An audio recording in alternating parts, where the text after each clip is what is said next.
Welcome to Barnstable Today. I'm Nick Cortez. Just a reminder that you can watch full-length versions of all the meetings we cover online. Just visit the town's website, town.barnstable.ma.us. If you've been waiting to hear about progress on some big issues in town, this Thursday should be a significant day for you. It's then that the town council will hold a special meeting dedicated to the CFAC subcommittee's presentation of its report that suggests alternate financing options for water protection projects like sewer expansion. Elsewhere on Thursday, stakeholders that will be impacted by the Barnstable Harbor Bulkhead Restoration Project will be updated on what to expect once construction begins. So a lot to digest this Thursday, and Assistant Town Manager Tom Lynch was kind enough to help us sort it all out. Well, we're joined here on Barnstable Today for our weekly conversation with Assistant Town Manager Tom Lynch. 2 weeks in a row for us, Tom. Hey, we're in our roll. Absolutely. Now, Tom, a very significant special meeting of the Town Council is coming up this Thursday night. I think that this is a meeting that a lot of people in town have been waiting for because people have been clamoring for answers to sewer financing, to water protection financing in town. And here with the CFAC Sewer Subcommittee that has been working for many, many months on such options, the report is out now. It is available to review online, but we'll have a public presentation, the very first, coming up this Thursday. Tell us a little bit about the meeting and what you expect from it. Well, the Comprehensive Financial Advisory Committee, as you mentioned, CFAC, put together the funding clean water protection costs in the Town of Barnstable report. Very thorough report. And I think it's going to be an opportunity for the Town Council in a workshop forum and the public as a whole, naturally, to hear what their suggestions are and to try to formulate what the model will be. Eventually, this rests with the Town Council. Mm-hmm. They have to decide what the form is going to be, and CFAC makes some funding suggestions. Now, I'll ask you, since we have you here, and since we have the report in front of us here, what are your general impressions of what the report has to say? I thought it was well organized. It was very thoughtful. I think it reaches back and looks at all the various public hearings that have been held and comments that have been made by folks and try to incorporate into this report. It's over 50 pages, but I think if one were to look at it, they'll see things like key questions that were asked, like what does the cost of the capital program mean to individual property owners, so they go in and answer things like that.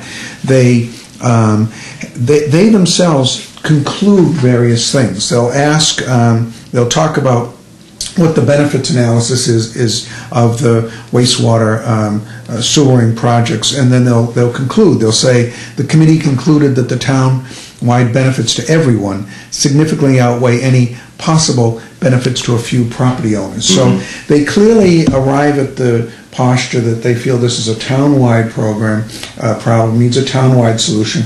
Clean water, clean beaches, clean estuaries. It's all part of what we all care about living here on the Cape. I think that it's been touched on by a number of our guests on various programs on Channel 18 that this isn't a neighborhood-by-neighborhood issue. This is a town issue, and the CFAC subcommittee has obviously concluded the same thing. Now, with all that said, where does this document put us in terms of our progress towards finding a good financing solution that everybody can deal with? I think it lays out 4 different ways that you could, and options you could use for funding this. And I think that after you get past the science and you get past the public information phase of it, you really have to come down to how are we going to fund this. Mm-hmm. Is it going to be from existing Town of Barnstable funding sources? Is it going to be from a Proposition 2.5 override, or debt exclusion, or special debt exclusion? Is it going to be funding from legislative approval of a new regional or local tax, or funding by the imposition of system-wide rates and charges? So they look at a combination of those, and I think that that's what the council is going to have to sit down and do.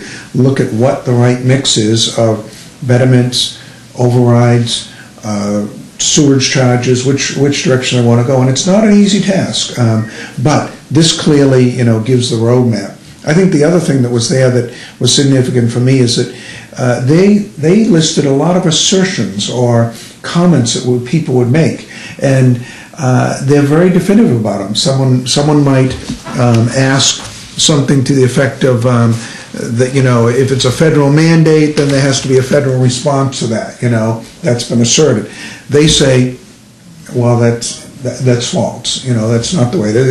So you can read this through, and it takes some of the arguments that are out there and just definitively, you know, has done the research to put it in place. So. I think that's a very important point, and a very important part of this study is that obviously there has been many people who have made comment publicly, whether they be representing professional organizations or just speaking on behalf of themselves as residents of the town. There's been so many things said, so many suggestions made from the people who live here, and a lot of the big ones that have come up a lot do appear in this report, and they've kind of spun them around from a lot of different angles and really studied the validity of them. Yeah. And I think that it'd be complimented for taking those on, because, you know, it's a very difficult and complex issue.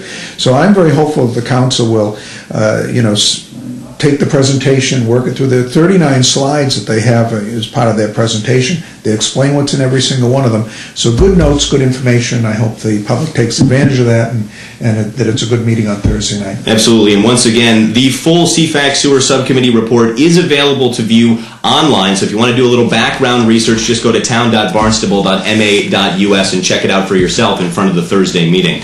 Now, one more topic I wanted to cover with you is another big project that people have been talking about for a long time, and that is the Barnstable Harbor Bulkhead Reconstruction Project. Clearly, the funding is secured, the contractor has been selected, and now a series of meetings have begun to take place already and will continue to take place to really move this thing towards construction. Tell us about what's going on. Well, meetings take place at a variety of levels. We have had the pre-construction meeting, staff with the contractor CRC company.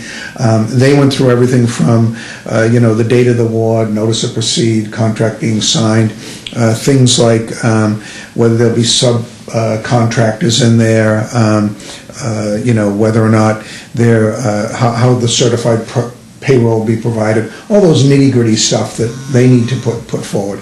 We've been meeting with the town manager charged, Mark Ells, and myself to work with the community groups, Ann Kennedy and the Friends of Barnstable. They're coming in today for a meeting in preparation for the stakeholders meeting that we're having on Thursday night at 5 p.m. at Sturgis, and we will no doubt set up a meeting with the you know, this community group and the, you know, the contractors, and then probably not for Thursday night, but the stakeholders are all slip holders, marinas, you know, commercial enterprises out of the bulkhead area, the harbor area, so they can come together and hear how operationally we're going to deal with this. It's going to be a fairly large construction project. Absolutely. It does impact a lot of people, and that's the point of Thursday night, is to get everybody together and to make sure that people know what's going on, basically. And I would imagine that would be the thrust of the meeting. Slip holders have been wondering, you know, how they do their renewals, because that hasn't gone through yet. That'll be explained. We'll hear about whether there'll be road closures, what we think the length of time will be of the construction project, and any other way operationally that it might impact the lives of a very busy and thriving harbor down there. Let's take a look at all of the remaining meetings this week, including the two that we discussed with Assistant Manager Lynch in the preceding interview. Today, Tuesday, March 9th, the school committee meets at 7 p.m. in the Town Hall hearing room. On Wednesday, March 10th, the Zoning Board of Appeals meets at 7 p.m. in the Town Hall hearing room. Also at 7, Old Kings Highway meets in the West Barnstable Community Building. Now, as we've mentioned, on Thursday, March 11th, the Barnstable Bulkhead Stakeholders Meeting takes place at 5 p.m. in the Sturgis Library on Route 6A in Barnstable Village. That's followed by the special meeting of the Town Council at 7 p.m. in the Town Hall hearing room. Well, that's all the time we have for now. I'm Nick Cortese, and we'll see you next time on Barnstable Today.